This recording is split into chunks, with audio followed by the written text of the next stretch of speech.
Sponsors.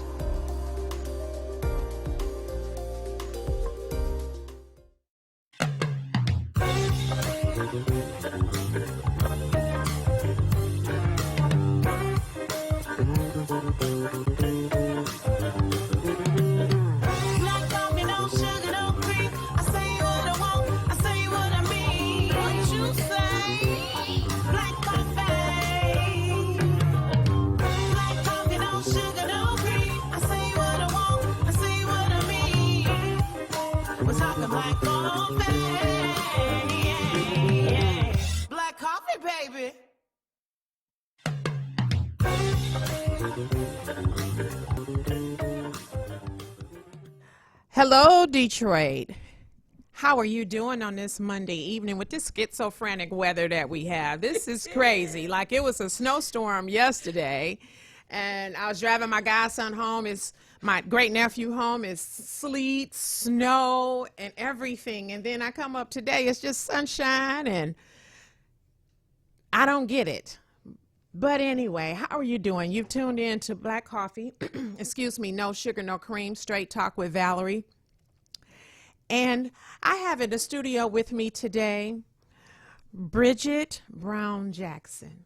And how are you doing this evening? I'm doing good. I'm blessed. Say hello to everyone in Detroit. Hello, Detroit. Good to be here. I call this my second home. All right. And I'm so happy to have her here because tonight we're going to talk about the Black Panther Party, and not just the party. Her uncle, Mark Clark, was a Black Panther. So let's get into a little bit of the history of the Black Panther Party. The Black Panther Party was founded by Huey Newton and Bobby Seale on October 15, 1966 in Oakland, California. The party's objective was self-defense against people they felt were prejudiced towards African Americans. The Black Panthers' actions and the party's ideals were heavily influenced by the beliefs of notable civil rights activist Malcolm X. Malcolm X's ideals included militant actions with at the same time still displaying self-dignity, self-respect to others as well as himself during his course. The premise of the party was, we want freedom, we want power, we want to determine the destiny of our Black and oppressed communities. So let's go into a video of the Black Panthers' protests and demands, and let's hear straight from them.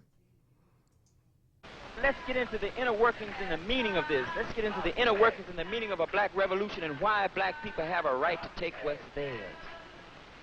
You can read the platform in the program, and it's a basic program, and it simply says exactly what black people have been crying for 400 years.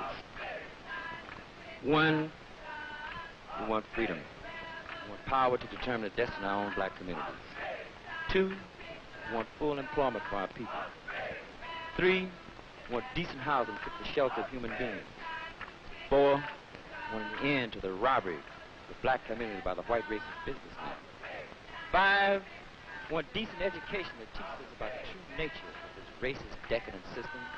Education that teaches us about our true history and our role in society and the world today. Six, we want all black brothers to be exempt from military service. Seven,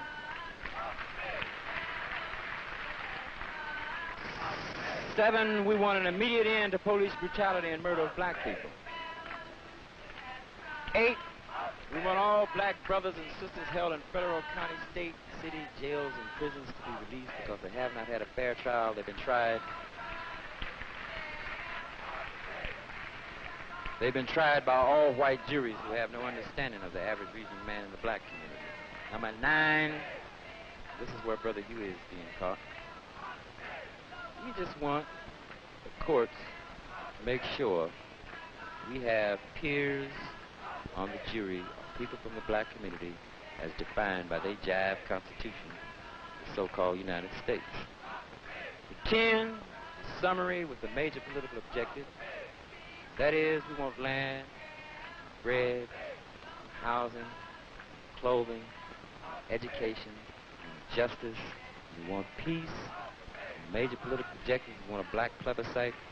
The UN, black colonial subjects will participate, dealing with, analyzing, projecting politically upon the racist atrocities that have been committed against black people in this nation. So the concept is this, basically. The whole black nation has to be put together as a black army. And we're going to walk on this nation. We're going to walk on this racist power structure. And we're going to say to the whole damn government, stick them up. This is a hold up. We come for what's ours.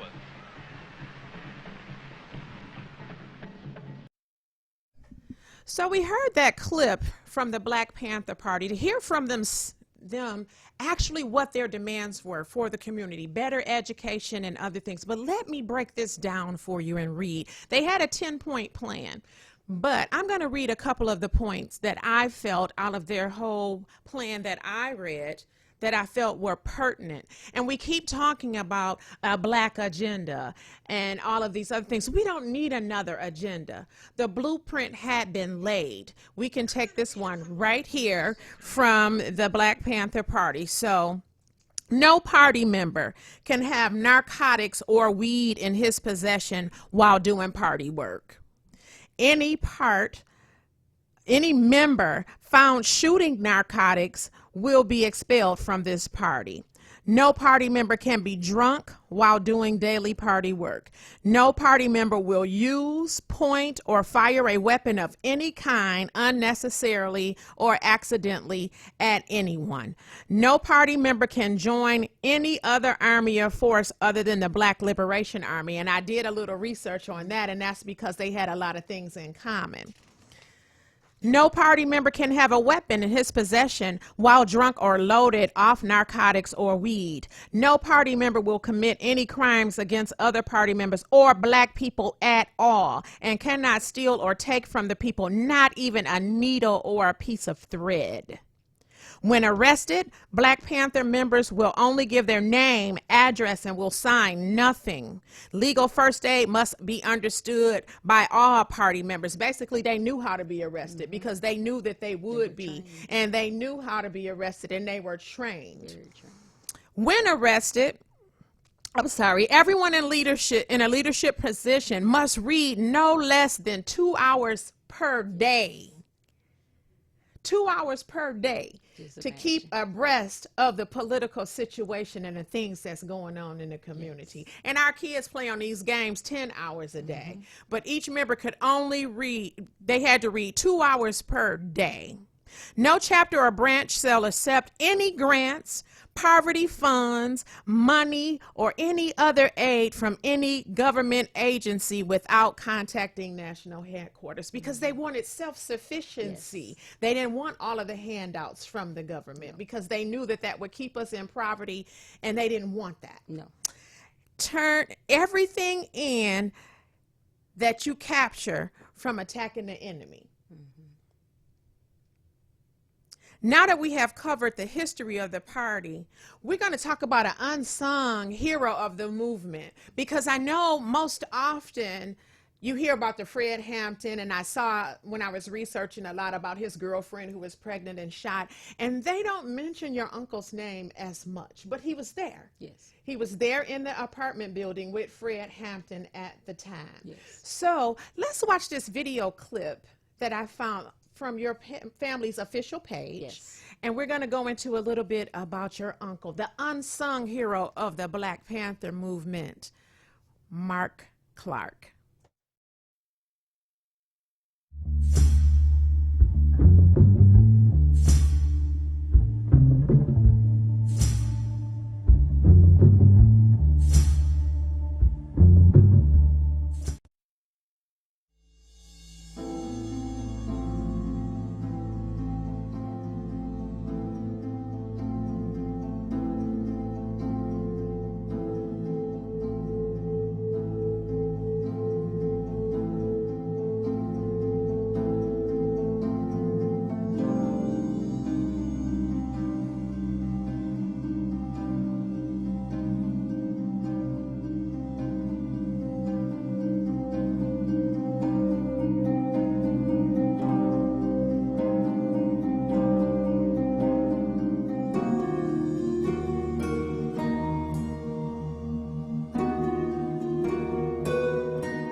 So we saw that clip about your uncle, and I call him the unsung hero because, Yes. again, when we think about that time in Chicago and we hear about what happened, Fred Hampton is brought to the limelight of that. But your uncle was the defense captain, Yes. Mark Clark. So, what do you think inspired your uncle to become a Black Panther? Well, he started off working as a young person with the NAACP because, again, he wanted to fight injustice. He did not like some of the things that were going on. So we're from Peoria, Illinois. And before I go into that, I want to backtrack for a moment. The reason why, again, Chairman Fred Hampton is so much in it is because he was the Illinois State Chairman. So he was the chairperson, and they really were targeting him. My uncle also was, again, a target. He was the Peoria chapter founder. Okay. And so he was under attack as well, but they really, it was a little clip that was in the video just a moment ago that Hoover wanted to really get rid of them and eliminate them because he did not want, quote, his quote, a black messiah. And we know how powerful Chairman Fred Hampton was. He captured just people. He was like one of the greatest orators and everything. But again, my uncle had that same charisma. He had that same, again, a fight about himself and everything. And he was very much a leader. Mm-hmm. And, you know, if the people that, if you want to go and watch the entire video, towards the end, there's a lot of people that are talking about him that were a part of the party that he was able to really get to join. You know, some of them were on the fence, and, you know, it was so many unknowns at that time. You know, now we have the media, and we have social media, and we have Facebook, and we have the internet. We have so much technology. You know, they didn't have all of that back then. And so there were some apprehensions with some people, but my uncle had a way of getting people to, again, join and participate and help out. And so he was able to do that. He was, again, a very wise beyond his years, because he was only 22 when he was assassinated. Yes. And, you know, when I was looking at the official website, I believe your family put up, your aunt, Gloria, was saying that he was perfect because of the leadership abilities that he had, but his spirituality and his beliefs in the Most High made him the perfect person for the position that he held. Kerry Washington had this quote: "I think most people, when they think about the Black Panther Party, they think in very abstract, caricatured terms. They think about black fist in the air, but they don't think about the actual people and the families and the relationships." So, who was Mark Clark? The uncle, the brother, the family man? Well, he was very beloved. So he came from a very big family. My grandmother had 18 children. My grandmother and my grandfather, you know, they were married. And so came from a very, very big family. He is actually my maternal uncle. So he's my mother's brother. Okay. And very big family, very loving, caring family. And so, you know, that's the part that people don't understand. You know, Black Lives Matter, and there are people that's behind all of this. I sat recently in one of the survivors speak forums rather, and I was sitting listening to one of the moms talk, and it took me back to my grandmother. You know, it's like he was beloved. You know, my grandmother lost her 22-year-old son, and the worst part of it is she had to hear it on the media. They were not informed. He was listed in the morgue as an unidentified person. Wow. Yes. That is crazy. And, you know, I think about that these days when murders and things of that nature is reported. Like, do they even wait until the family is, like, notified or whatever before they put these stories out? Or, you know, they're just media whores. They just want the information out there. You were very young. Very. when your uncle was part of the movement. But if you hear stories of your uncle throughout your family, what would be one of your fondest recollections of what your family would say about your uncle, Mark Clark? Well, one of the reasons why I am the person who I am today was probably my fondest memory. My mom told me a story. I was going through some turbulent times during my own life, and I had a lot of trauma that I was dealing with, and I was in school, dropped out of school. I had gotten on welfare. I had 2 children, and I got back in school. And when I got back in school, I was in a African American Studies class, and we were talking about the Black Power movement. So I got excited because I'm like, oh, I know something about this. My uncle was a Black Panther. You know, throw my fist up in the air. Oh, yeah. And I had to laugh because the people in the class knew a lot more than I did. And so I went to my mother's house that evening, and I'm like, wait a minute, how can somebody in my class tell me more about somebody that has the same DNA as me? And so she sat down with me and she shared some different things. And now, as a mother and a grandmother, I understand it.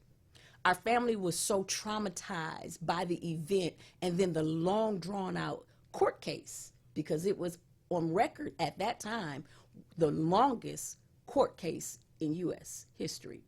And so it was a lot that my The mother court went case, through. meaning your family went into litigation Yes. because they murdered them, the FBI. Yes. Yeah. Okay. Yes, and so it went into 13 years before it was resolved.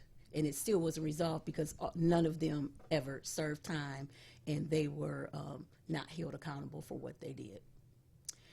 So it was settled in civil court. But going back to the story, so my mom tells me that, you know, my uncle's last words. So my family's very prophetic, and so my mother's very prophetic, and she had a dream that he got killed.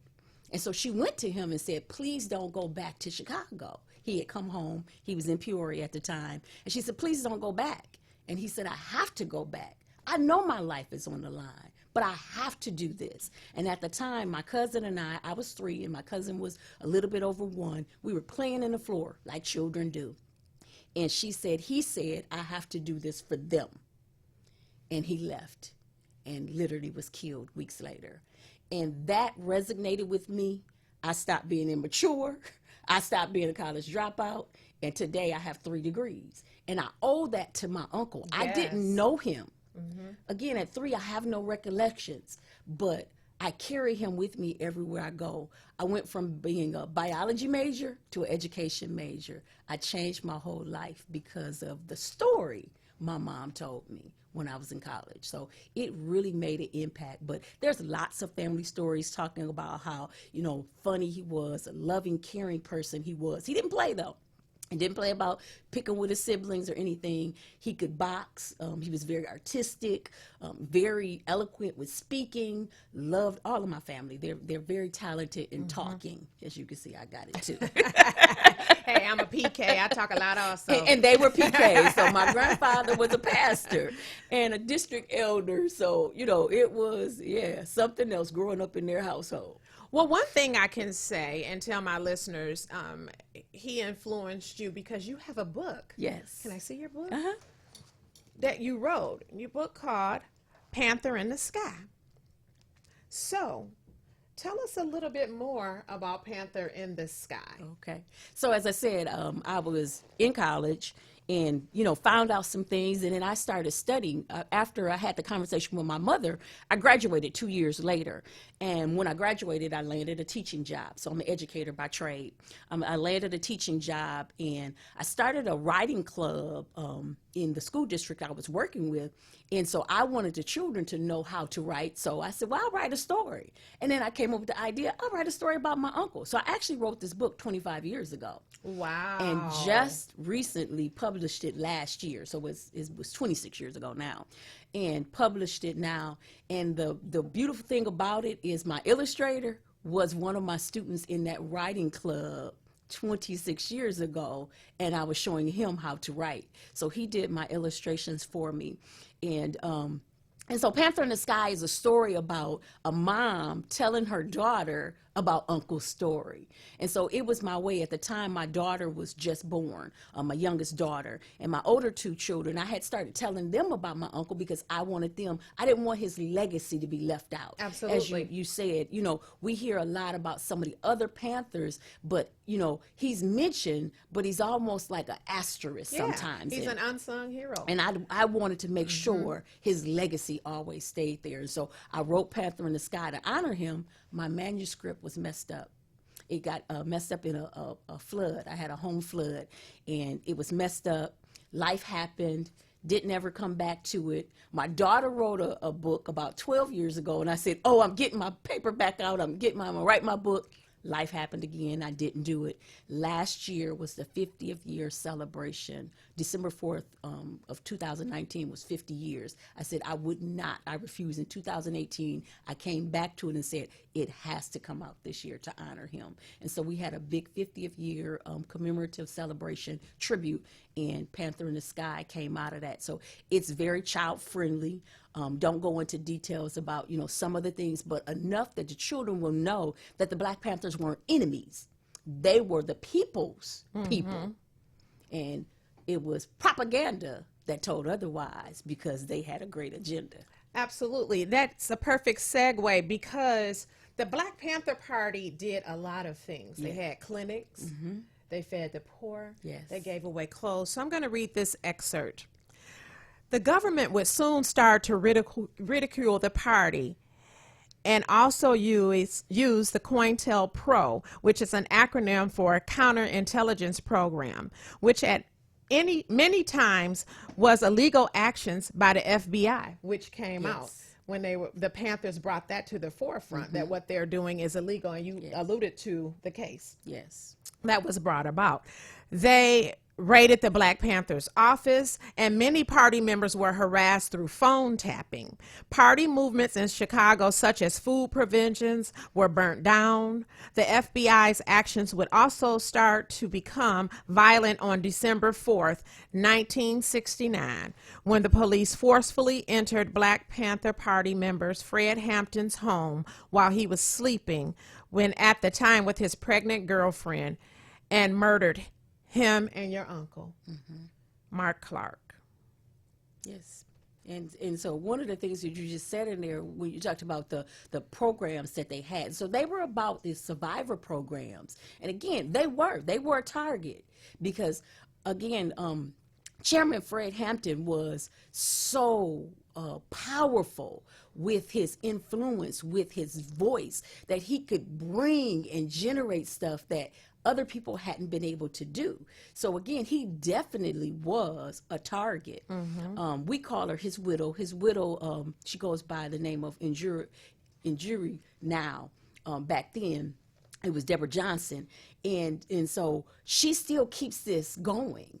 And every year, December 4th, there's a memorial service that's held. But not only that, this has continued for 50 years. She's continued to fight and continue to bring those things happening in Chicago. One of the things that my family, again, has continued to do is, again, we don't want to just keep his legacy alive. We want to do things. And so there are things that, several family members are doing in honor to, again, to make sure that we are being a part of what he started, even though he couldn't finish it.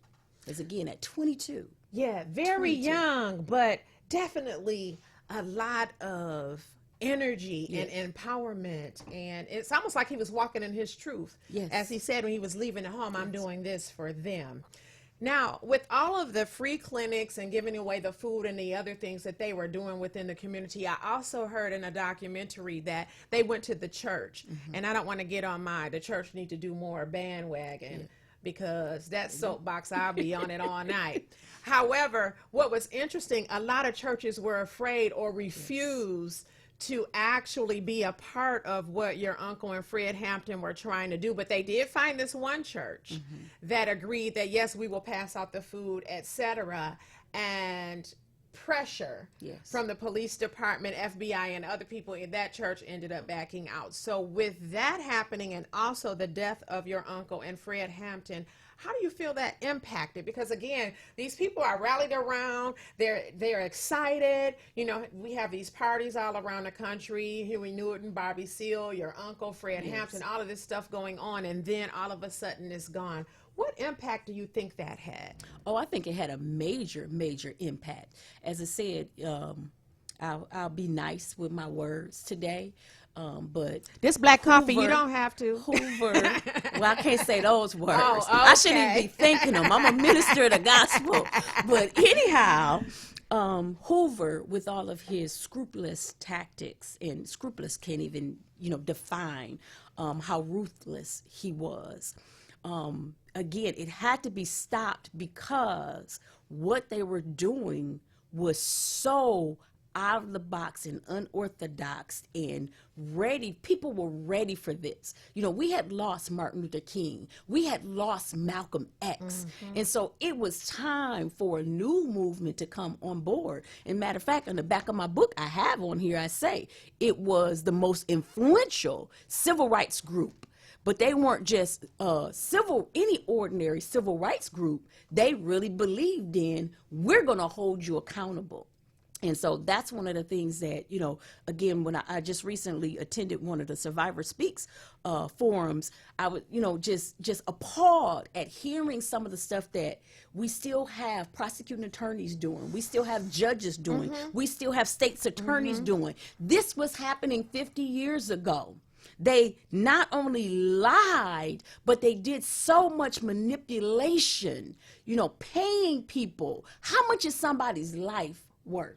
To do some of the things. You read at the beginning their principles, what they stood on and what they believed in. And one of the things was really big with, again, Chairman Fred, and as well as with my uncle, is they didn't believe in drugs, but he was drugged. That's why when the raid happened, he could not, again, he was out of it. Well, they had a full floor plan, as you saw in one of the videos that you showed. They had a full floor plan because, again, they had an informant that had given them all of that. For basically, you sold yourself out for pennies because what they paid him wasn't what other people were getting, but you sold yourself out. And it's sad because that's still happening now. But we have people doing it with titles. We had people doing it, but now we really have people that are doing it with titles. We're selling our people out. But we've always had that. Let's think back about slavery. You Yes. had the house Negro, Yes. and then you had the field Negroes. Yes. So that just still is perpetuating itself. Your uncle and the Black Panther Party, they were martyrs. Yes. For us. We've dropped the ball because I found this quote. And I say this, you can kill a revolutionary, but you can't kill the revolution. Or can you?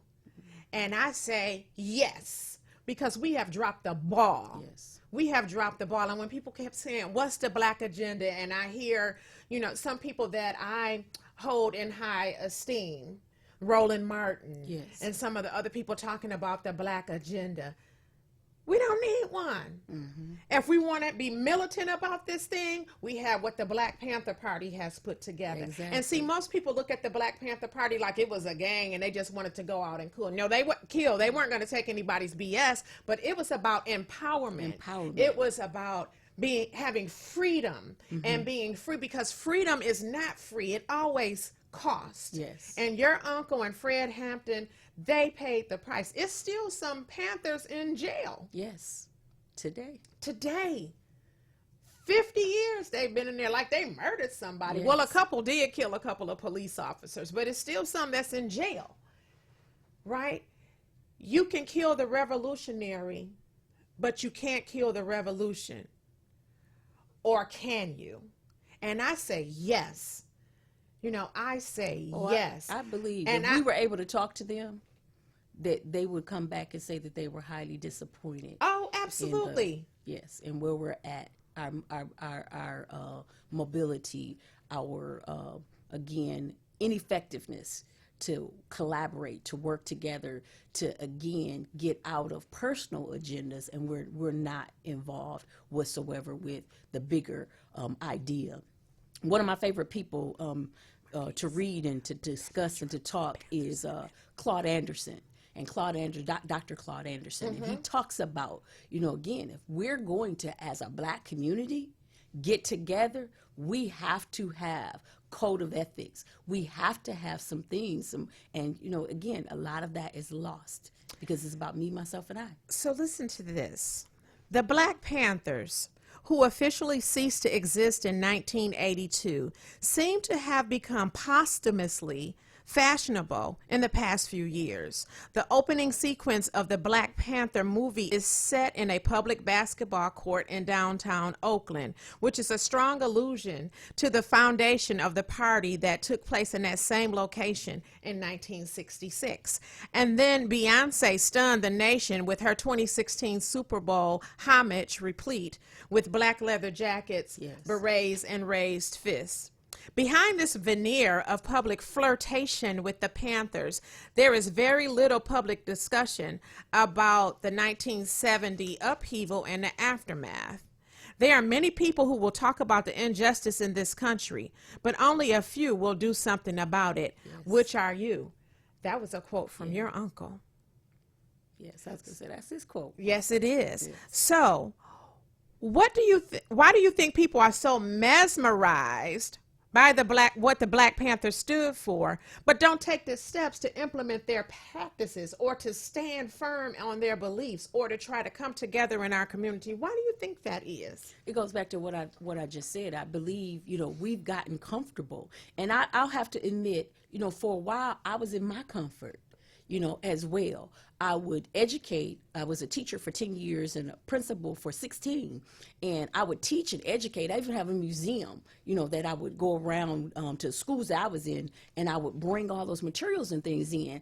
And I would make sure people were educated. But then I started having to ask myself in more recent years, have I done enough, though, in the civil engagement part to be able to do? Now, you have your spectrum. On your spectrum, you have some people that, again, that are very, very strong activists. They might even be a little bit on the side, like the Panthers, militant. And then you got some people that might be a little bit more passive, but again, they're still getting the job done. But you have a lot of people that are living in comfort. And because I've arrived and I've gotten there, I've thought about, and this week I've really been thinking, I'll just say the recent publicity about one very personal news anchor that, put some stuff out on Kobe Bryant. And, I just got incensed with that because I'm like, when do we get to the point where we really collectively as a group of people come together and have our agenda together? Again, like in a family. Again, we came from a family of very large. My grandmother passed almost 20 years ago. She had 125 offspring. She didn't have any siblings. She was the only child with 125 offspring. You keep your dirty laundry at home. You don't air it on the, back then they had clotheslines. You don't put the clothesline out there with your dirty laundry. And we don't care about one another enough. And I think we really, really need to work on that. I think some people who have had the influence have gotten up. And so that's one of the things that I loved about the Black Panthers, because it wasn't about capitalism or any of that. It was, again, about community and that social involvement. Absolutely, and there's so much injustice, and we refuse to stick together. Yes. Or someone's going to sell you out. And with the work that Survivors Speak has been doing, and of course I've been working with Trisha and her movement, and people still for free. We don't get paid to do this. I don't have any problems in my life. She doesn't have any problems in her life. We're out here on a battlefield fighting for other people, and you won't believe some of the stuff that people say and do. Yes. So I'm with Snoop. Yes. Hey, dog-haired, he went all the way in, and I was like, that's right. She deserved it. Yes. The death threat part, I don't know, but he was in his emotions. And, people have been beating up on him, but she had her freedom of speech. Why can't he have his? Hey, in the words of Nene Leakes, I said what I said. Yes. She was out of pocket. Yes, out of pocket. So Let's go to the hip hop Black Panther rap video. You have been listening to Black Coffee, No Sugar, No Cream, and we're in the studio with Bridget Brown Jackson, the niece of Black Panther Mark Clark, and we will be right back. I'm a little late on this one. You know how to do my version. I heard all these rappers doing it, but they ain't doing it right. They ain't saying the right thing. You need to give these kids something to look up to. So I'm gonna give them something to look up to. Let's go. Huey P, Panther. Bobby Seale, Panther. Mumia Jamalia, Panther. A Phoenix Koshia, Panther. Before Black Lives Mattered, we had the Black Panthers. Fed up with pigs and them badges, putting out kids in them handcuffs. Back when they killed Martin Luther, then came to the hood and started shooting. A couple of militant students got on like the army and started recruiting. Started planning for missions, stocking up ammunition. With the Second Amendment, using their own laws against them. Went to the crime and confronted the cops. Top of the roof like a neighborhood watch. Shotty inside of the caddy, they drive up and hop up and stand in formation like SWAT. Ready to cock, just stating the cause. Ain't breaking no laws. When the enemy's armed, self-defense means that you take them to war. Huey P, Panther. Bobby Seale, Panther.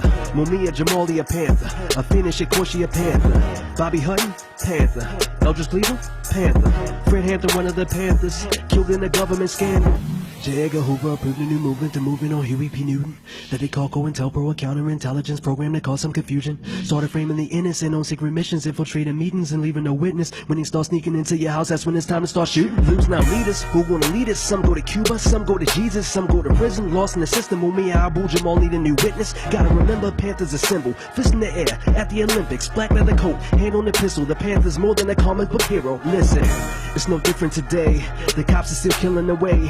Imagine the Panthers were in Baltimore in a day when they killed Freddie Gray. That's right, you got the power. We always had the power.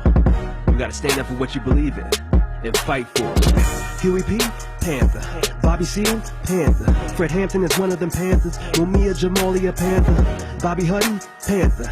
Eldridge Cleaver, Panther. A Phoenix Koshia, Panther. So Tupac was born as a Panther.